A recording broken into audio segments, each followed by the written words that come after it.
Hello, good afternoon. How are you today? Have you been learning a lot? It's been very interesting for me.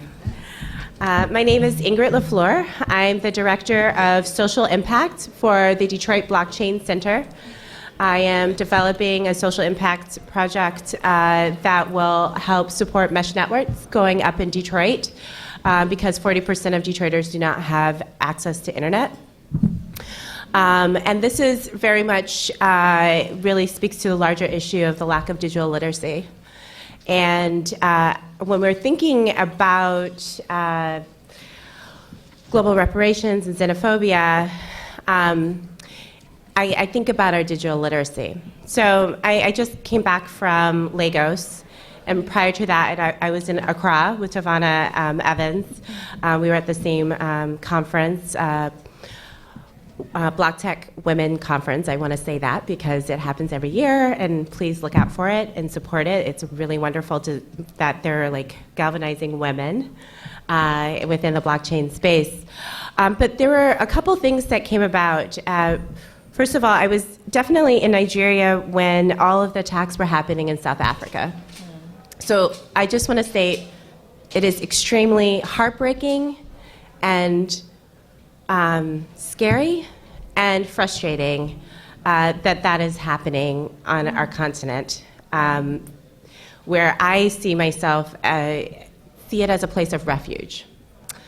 The xenophobia that is happening in South Africa, many of us might have heard the statistic, that 85% of the wealth in South Africa is held by 8.7% of the population, which is white.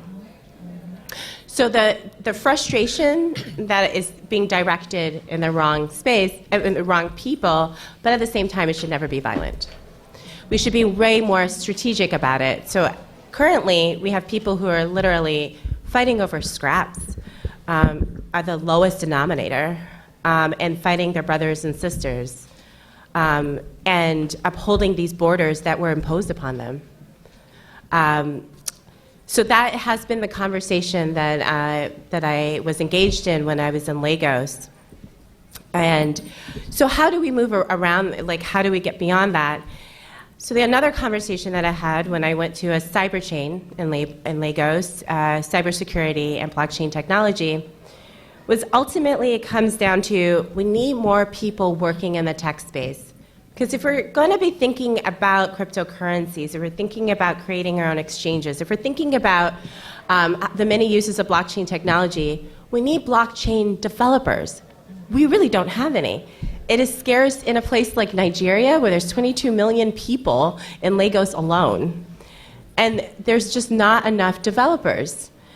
If we're going to be innovating and creating and thinking of ways to distribute wealth equitably, then we need people who are informed. And this is why I do the work to make sure that our youth have access to high-speed internet so that they can explore, so that they can play with and figure it out, so that when they're older, they are well-equipped to be able to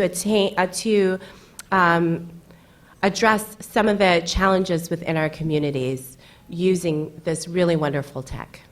So I'm going to end there, and I'm going to pass it along. Okay. Greetings, everybody.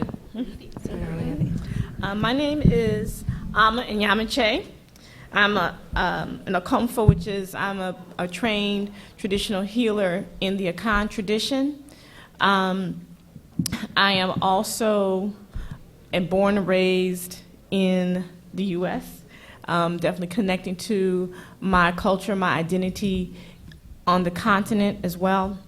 I'm also president and CEO of Destiny Bound Wellness Institute, which is an organization that seeks to restore the identity, cultural identity of African people, with that meaning that understanding that culture is our life force.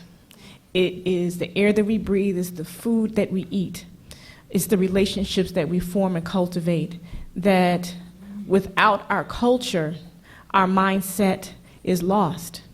Without our identity, we could not have the wherewithal to even formulate how can we take care of ourselves as a people. And so with the institution, I do this through different means, through community organizing around rites of passage for adolescents, girls as well as women, through workshops around culture and identity, as well as trainings, and providing just an avenue for people to understand their culture. And so in terms of just the significance of it.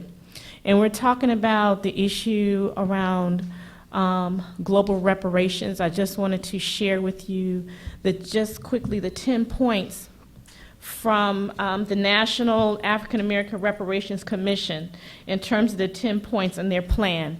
And this global and national, the global one, it comes out of the Caribbean in terms of looking at this global issue of colonialism and how it impacts African people throughout the diaspora through the disbursement. And then even here in the U.S., in terms of this being a settler colony. And so generally, I'm just going to talk about, just to identify what those 10 points are. One is having a full and formal apology. Not that you're asking for any handout, but a formal apology. And what that apology does to the psyche of a person is they're saying that they're acknowledging that there's a problem. We did this to African people. So there's something about the psychology of admitting. So this is one of the first things that's on both of them in terms of these, the 10 points. The second one is also in terms of the right of repatriation. The third, Indigenous Peoples Development Program. Fourth, having cultural institutions. 5, public health, that there's addressing a public health crisis. The 6, illiteracy eradication. 7, African Knowledge Program. 8, psychological rehabilitation. 9, technology transfer. 10, debt cancellation. And there are also, in terms of here on the U.S. side, the issue of dealing with health, wellness, and healing for Black families and communities, and what that means. So with that, I would also like to talk about, in terms of even addressing xenophobia and the corruption of Black culture, is the issue of what we call, what a lot of scholars have different definitions of calling post-traumatic slave syndrome, present and consistent traumatic syndrome, meaning that it has never ended. So when we're talking about the issue of reparations, it talks about on one aspect, what has been done to us as a people, but also what continues to be done. So it's not just something that's in the past, it's also something now that is continuing. And so the definition around post-traumatic slave syndrome is from Dr. DeGroo's work with the same title, post-traumatic slave syndrome, is a multi-generational trauma together with continued oppression and absence of opportunity to access the benefits available to the society. So just kind of wanted to just put that definition out there. And that one of the other things is in terms of, with that, is a sense of cognitive dissonance. So when you are faced with something that you've done wrong to a group of people, you kind of ignore it or make it something that is not as a serious nature, to kind of appease yourself, right? So what's important for us to recognize is one of the things that's important for us to recognize our role in terms of what we have to do is in terms of, and I'm coming from this from the behavioral component, is in terms of the psyche, to address our behavior. That in terms of reparations for us, we don't need to sit at the table. We create our own table. You come and sit and talk to us about what it is that we want. So that's a different mindset. So it's not that we create what is wealth. We define what is wealth. It's not the green paper or the purple piece of paper, whatever that is that has the value associated with it. It's how are we defining things for ourselves in our perspective. So when we're talking about global reparations and even the corruption of culture, we have to keep those ideas in the forefront. Who defines your reality? Whose culture are you defining? And so what's important when it talks about the corruption of culture, and I'm just going to leave these components when we're talking about culture. And think about this when in anything that you think, say, or do is the perception. What culture helps to determine our lens of perception and cognition. That's fundamental and foundational. And it also provides a motivation of human behavior. What is it that motivates you to do a particular thing? Third is evaluation. How are you analyzing? What lens are you using to analyze what it is that we're doing around organizing, around sovereignty, around establishing businesses, and around creating wealth? And it provides the basics of identity in terms of how you see yourself. So I always say, whose culture and whose worldview are you ascribing to in whatever it is that you think, say, or do? It's a mode of communication. Culture is a mode of communication. So we cannot be limited only by the words. Oftentimes people will say, if you're born here in the U.S., you're not African. When did that happen? When did you not become African? Was it when we came over here? Was it during Jim Crow? What is it that divides it? Oh, because you don't speak the language. You're not born there. No, you're still African. It's in your spirit. It's in your DNA. So, the other thing, in terms as it serves as a basis of stratification. Any particular culture. And it also influences the system of production and consumption, what we're talking about now. What are we producing and what are we consuming? Are we producers? Are we consumers? So when we're talking about the destruction of black culture, we have to understand the function of it and think about the definitions. So I'll stop right there. Thank you. Hello? Can you hear me? Okay. My name is Janae Roscoe. I am representing John Hope Bryant, who is the founder, chairman, CEO of Operation Hope. I run their government affairs and public policy shop here out of Washington, D.C. We were founded about 27 years ago in L.A. after the riots. It's now headquartered out of Atlanta. And how I'm approaching this from a financial inclusion fintech space is going to sort of pick up from the last panel. And there's a website that we created called freedmansbank.org, FREEDMANS, bank.org. And we're picking up on the legacy of the first creation of access to capital after we became free in 1863 with the creation of the Freedmen's Bank. It gave us our first leveraged opportunity to create black banks, to create economic wealth for our communities, and we sort of picked up the legacy of that. So you're kind of asking the question, what does that have to do with Bitcoin and blockchain? Well, it has to do with, something said earlier about digital literacy. And the new form of access to capital is Bitcoin and blockchains. And when you think about, how many people have heard the term fintech? Well, here you are. The U.S. Treasury Department here in the United States has defined fintech as a new space for consideration around community reinvestment. I'm sure people have heard of CRA as it pertains to mainstream banking. Well, there's conversations about how in the fintech space do you incorporate this new blockchain, Bitcoin phenomenon to the equation. So we are very much involved in that. But I want to get to why am I talking about it from a global reparations standpoint, and where's the vested interest as it pertains to fintech and CRA. Well, have any of you heard of the World Bank and the IMF's Universal Financial Access 2020 campaign?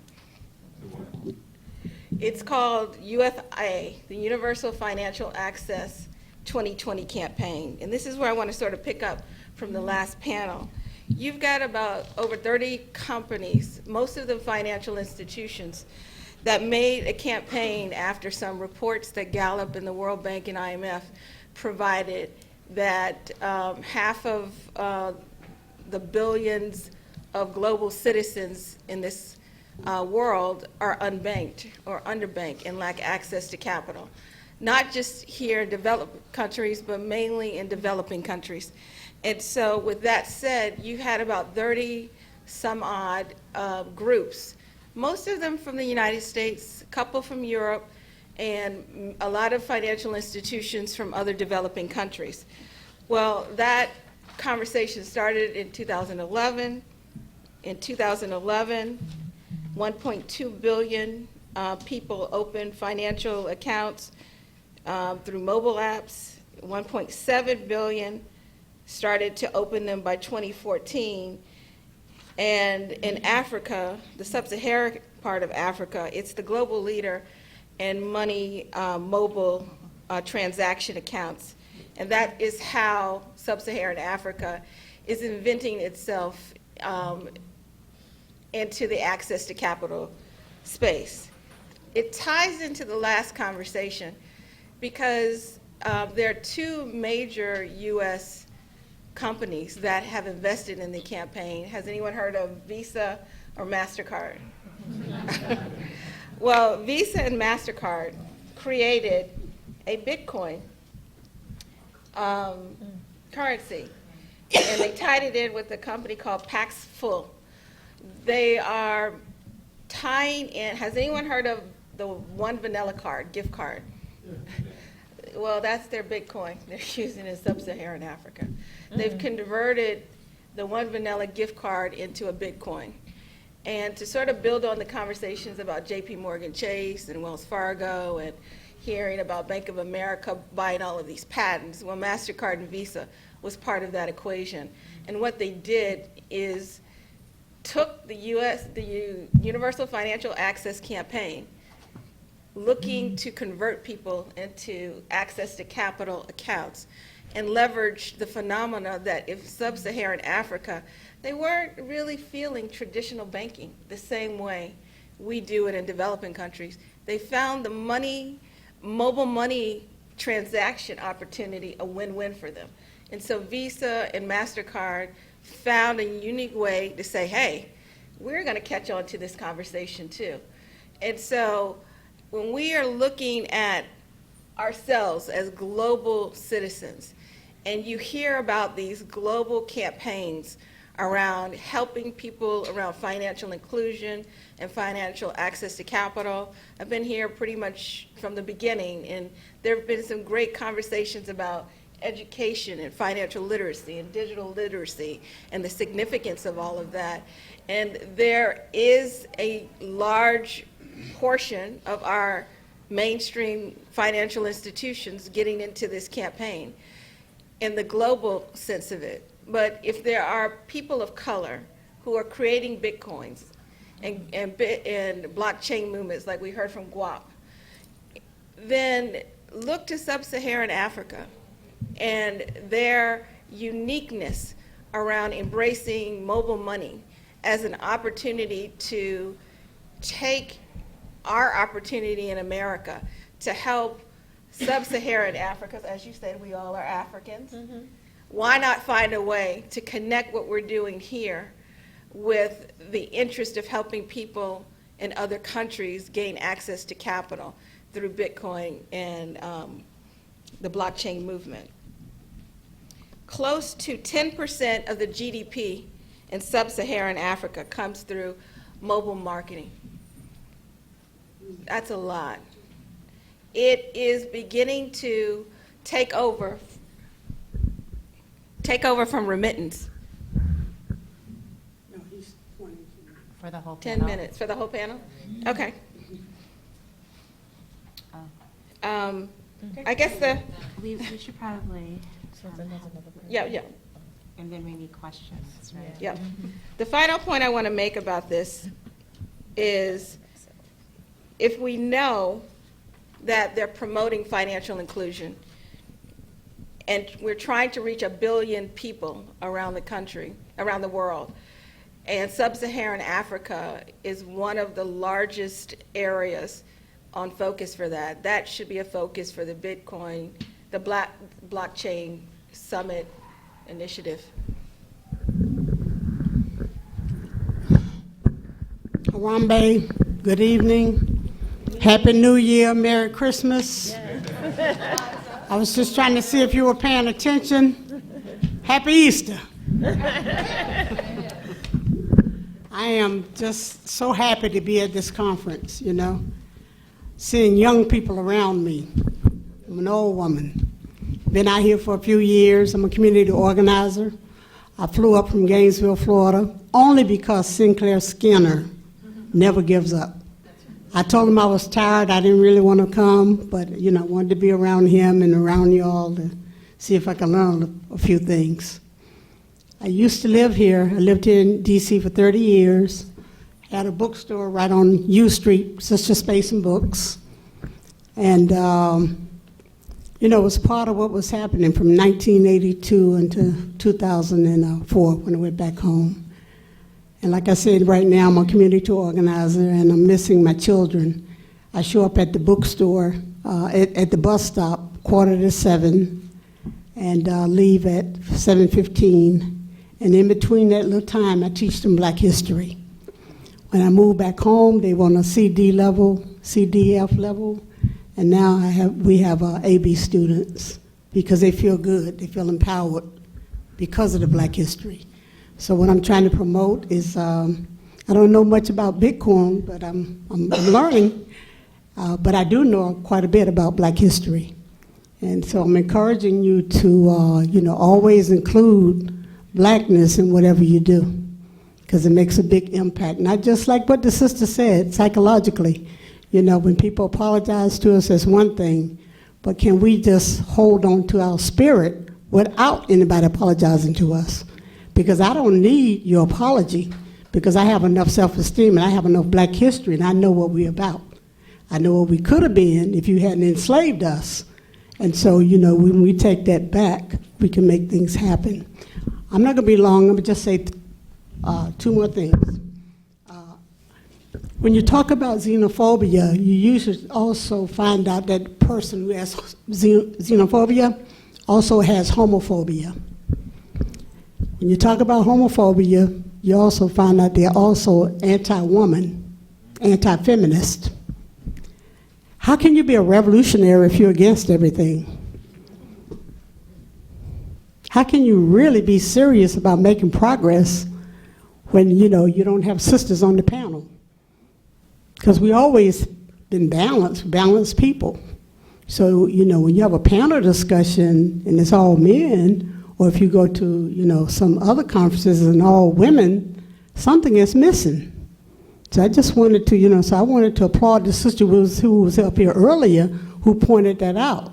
Because we've always, in terms of Black people, always had a balance. And I am a feminist and proud of it. And if you want to talk to me about it, you know, I'd be happy to do that after this discussion. But really what I want to focus on is they said corruption of Black culture. I'm not really sure what that means, but I do know about the elimination of Black culture.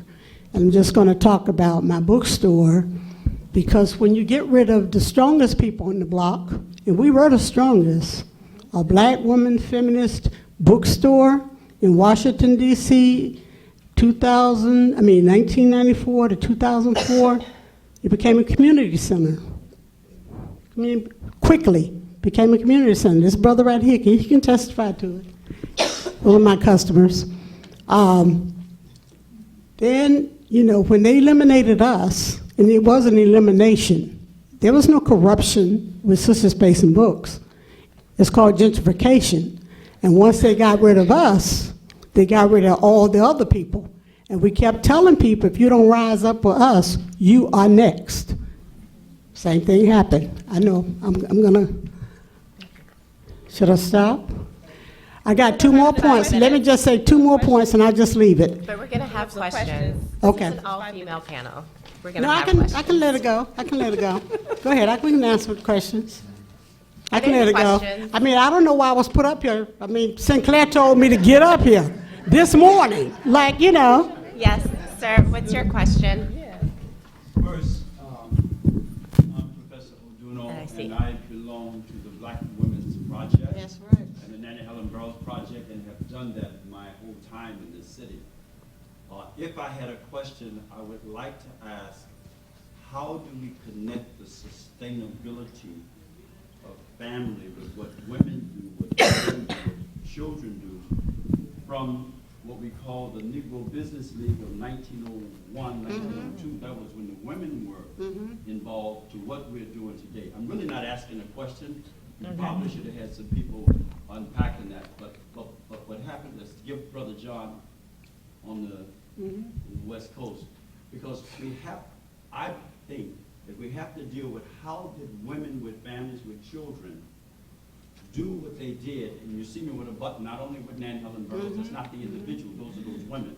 Not only with the button of this sister here, but we can't talk one thing, walk another thing. What would you want brothers to do, and what would you want sisters to do who follow brothers 180 degrees in the improper direction? Well, I'll say on the global piece, when it comes to lacking access to capital, the largest concentration of global citizens are women and girls who lack access to some sort of account. So when you were talking earlier about focusing in on women and girls, I agree.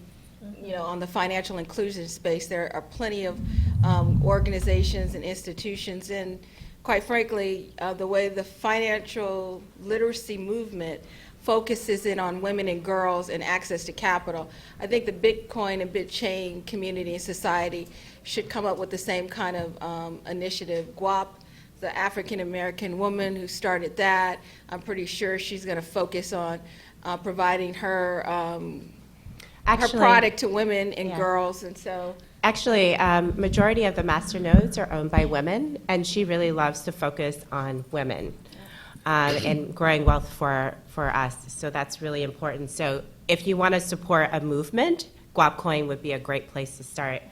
Yes, if we could just get that one and that one really quickly, and then we'll answer it and we'll be done. Sure. First, thank you for your time. Second, my question is, a lot of what I've heard today seems to try to connect blockchain and financial incentives or initiatives back to the traditional banking system. So we're still connected to the fiat currency. We're still connected to these corrupted power systems that were never built for us. So do you foresee a future, and you mentioned like the IMF, and even just the mention of that name makes me wary about that initiative and those kinds of plans. They're the ones that created barriers in the first place. And the debt. So with that said, do you foresee the technology or even the mindset being transformed back to what we are more culturally originated or known for? What if we took that store of value outside of the fiat, back to things that are more native to our culture? Like, what if we link that back to the bauxite in Jamaica, and then Jamaicans can build their currency or their wealth off of that instead of trying to link it back to the U.S. dollar and other fiat currency? And if you don't foresee it working that way, do you know of other companies or initiatives that are aligned with those values? Yeah, Thank you. Can that's we one just of get the the reasons- questions really Okay. quickly? The guy in the back, did you have a question? No? What's your question? Sir, yeah. Yeah, okay. The system is already built. Satoshi Nakamoto, whoever that is, I don't believe it's a human being, but that's another question. When we start talking Visa, MasterCard, IMF, and other things, that's the whole system. Bitcoin has already been built. It's peer-to-peer. Right. It's a distributed ledger.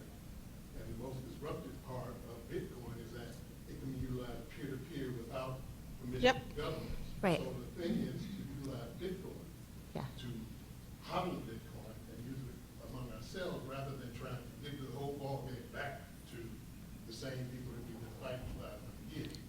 So, trying to look at the bauxite, Bitcoins are based on a commodity. Bitcoin value comes from the mathematics on which it's based. So the system is already made, and I don't want us to get hooked into throwing the ball back in their court. And it's in our court, when all you have to do is get on a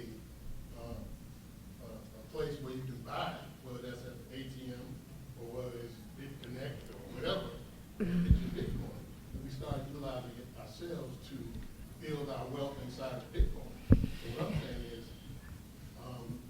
how do we start informing people that Bitcoin is how you have your own bank? We don't want them to have the bank. We want us to have the bank. The bank's already built. Yeah, that's why I brought up the information. Information is power. And so I'm educating, which is what Sinclair asked, and John, to come here and talk about what is existing, what is happening. And if you're having the largest U.S. mainstream institutions focus on they are saying they're not focused on it. But on a global dynamics, they are. And so I'm coming to the Black Blockchain Summit saying, here's the education piece on what's happening. This is what the World Bank and the IMF is doing. This is what 30 of the wealthiest financial institutions around the world are focused on. And for black people and people of color in the Bitcoin and blockchain society, the platform is hot. If there's 1.7 billion citizens, and in sub-Saharan Africa alone, they are focused on mobile money and that transaction opportunity to have access to capital, then we who are focused in that area need to invest in it. So I just want to introduce DACs, Decentralized Autonomous Communities. They're digital cooperatives that actually speak to everything that you're speaking about culturally. W.E.B. Du Bois documented there were 154 in the early 1900s, and that's how we were able to build wealth. Of course, they were decimated for a lot of different reasons. But through the blockchain, this is a way for us to create our own currency based on our own community values. And then we get to control that economy, such as we get to say what kind of inflation it has and what to do with the inflation. We can distribute it throughout our community. And that's what I specialize in. Decentralized autonomous communities. They're digital cooperatives. So we don't really need to actually use a Bitcoin at all. We can use Guapcoin, or we can create in our own communities our own coin and give it our own value and have it act in the ways that we know are beneficial to our own people. And so that is something that I implore you to investigate and to learn. If you want to see what a DAC looks like right now, EOS DAC. I think it's either .io or .com.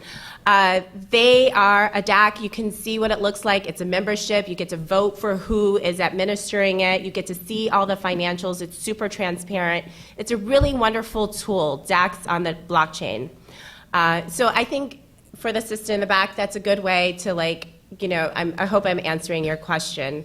And I hope in terms of us moving forward and thinking about creating economies based on our culture, this is one beautiful avenue that circumvents all banks, all major corporations, and is really a wonderful focus on what we need.